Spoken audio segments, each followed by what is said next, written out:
नमस्कार। आज चलतु आम गोटे भेज पलाउ ता सहित गरमा गरम चिल्ली मशरूम बनैबा। तो आपण मैंने देखिपे पलाउ केते सुंदर गोटा गोटा आ खिला खिला होईची, बिल्कुल भी यह चिपचिपा हैनी। तो मु आज पलाउ रे गोटे सिक्रेट इंग्रेडिएंट्स ऐड करिची। तो आपण मैंने निश्चय यही रेसिपी को फुल देखंतु। आपण मैंने तो बहुत प्रकार पलाउ बनाउथिबे, थरे यही प्रोसेस रे आपण मैंने पलाउ बने की देखंतु, यार टेस्ट पूरा पूरी डिफरेंट आसीबो। तो से मुझे 2 कप लॉन्ग ग्रेन राइस नहीं, लंबा चाउल नवा द्वारा आमर पलाउ देखा बहुत सुंदर लगी था और खाइबा बहुत ही टेस्टी लगी था। आम यहाँ 3 ରୁ 4 थर भल भाव धोई सारापर अध घंटा आम यहाँ भिजापी छाड़ीदबा। जितेबाला भी आपण मैंने पलाउ बनाऊँ तो राइस को सब भिजेवा द्वारा पलाउ आमर बहुत ही सुंदर गोटा गोटा बनी थाए।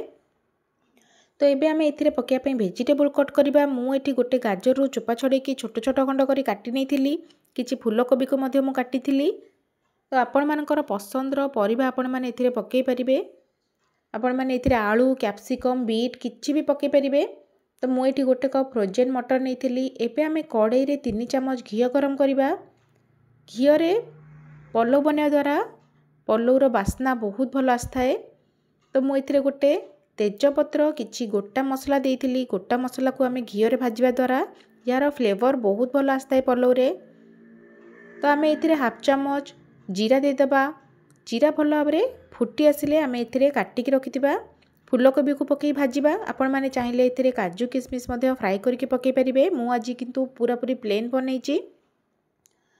परिबा को सब बेले भाजिकी पलाउ रे दबा द्वारा यार टेस्ट बहुत भल आसी थाए। तो आम फूलकोबी को टिके कलर चेंज होला जाए भाजवा।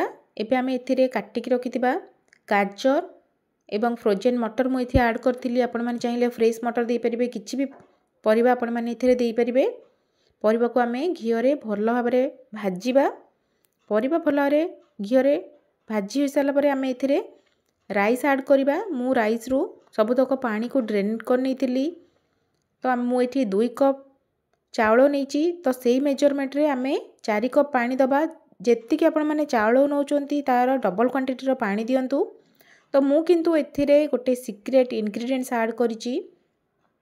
चाउल को आमे परिवार भल भाव भाजवा। चाउल को भाजवा द्वारा आमर पलाउ बहुत ही सुंदर गोटा गोटा रही था, यह बिल्कुल भी चिपचिपा हो न थाए।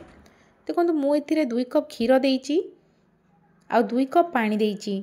क्षीर दबा द्वारा मोर पलाउर टेस्ट बहुत ही बढ़ी जाई थाए। तो आपण माने निश्चय भाव में क्षीर देकी देखंतु, पलाउ पूरा पूरी डिफरेंट टेस्ट आसीबो।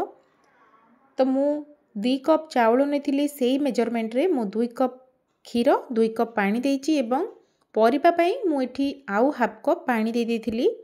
एहा को आमे भल भाव में गोळेई की कवर करिकी लो फ्लेम रे 15 ରୁ 20 मिनिट जाए कुक करबा। एबे चलंतु एथिरे आमे स्वाद अनुसार लूण एवं गोटे चामच मु एथिरे चीनी दे देइथिली। चीनी दबा द्वारा पलाउ हल्का हल्का मीठा लगी थाए, भल लगी थाए खाइबा पई। जदि आपण मानको मीठा पसंद नहीं तो आपण माने चीनी को स्किप मध्य करि परिबे। तो चलते एबे आमे यहाँ पई गोटे चिल्ली मशरूम बनैबा। तो सेति मु एठी बटन मशरूम को भल भाव में वाश करिकी बड़ बड़ पीस करी काटी नहीं एवं किछि कंचा लंका रसुण को मध्य मु छोट छोट पीस करी काटी नहीं। किछि कैप्सिकम पियाज को मध्य मु क्यूब रे काटी नहीं। एबे आमे मशरूम रे कॉर्नफ्लोर ऐड करबा एवं भल भाव में गोळे की यहाको आमे डीप फ्राई करबा। आमे मशरूम रे आउ किछि भी ऐड करबानी, प्लेन आमे केवल कॉर्नफ्लोर रे ही यहाको कोट करके डीप फ्राई करबा। देखंतु मशरूम हमर भल भाव में डीप फ्राई होई गलानी। यहाको आमे गोटे प्लेट को काढी नबा एवं पैन रे आमे ऑयल गरम करबा। ऑयल भल भाव में गरम होला परे आमे काटिक रखिथिबा रसुण कंचा लंका को दे देबा एवं भल भाव में फ्राई करबा। एथिरे आमे काटिक रखिथिबा पियाज को मते दे देबा। क्यूब रे काटिक रखिथिबा कैप्सिकम एवं क्यूब रे काटिक रखिथिबा पियाज को आमे एथिरे ऐड करके स्वाद अनुसार लूण देकी यहाको आमे भल भाव में भाजिबा। मु एथिरे अल्प कसूरी मेथी ऐड करथिली एवं एथिरे आमे सब प्रकार सॉस ऐड करबा। मु एथिरे tomato sauce, soya sauce, Schezwan sauce एवं गोटे चामच विनेगार ऐड करके एथिरे भल भाव में मु गोळेई नेथिली। लास्ट रे आमे फ्राई करके रखिथिबा मशरूम को एथिरे पकेकी भाजिबा। तो देखो आमर केते सुंदर चिल्ली मशरूम फटाफट रेडी हो गलानी। एबे चलूँ देखिए 20 मिनिट हो साराणी आमर पलौ केते सुंदर गोटा गोटा होइछि आपण माने देखि पारुथिबे। मु गोटे कंटा चामच साहाय्य या आस्ते आस्ते गोली थी। आम बड़ चामच बिल्कुल भी ए पकईबानी नले आमर चाउल भांगार चान्स थाए। तो मुझे देखुची देखु चाउल केते सुंदर भाव में सीझी सारी।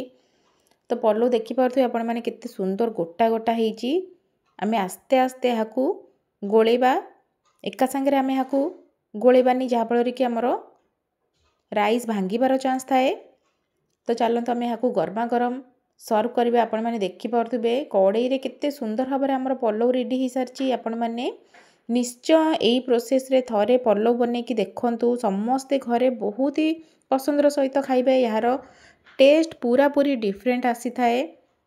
तो आपण मैंने निश्चय रेसिपी को घरे बनातु। जदि रेसिपी आपण मानकु पसंद आसी थाए ताहले लाइक आउ सब्सक्राइब निश्चय भाव में करिवे।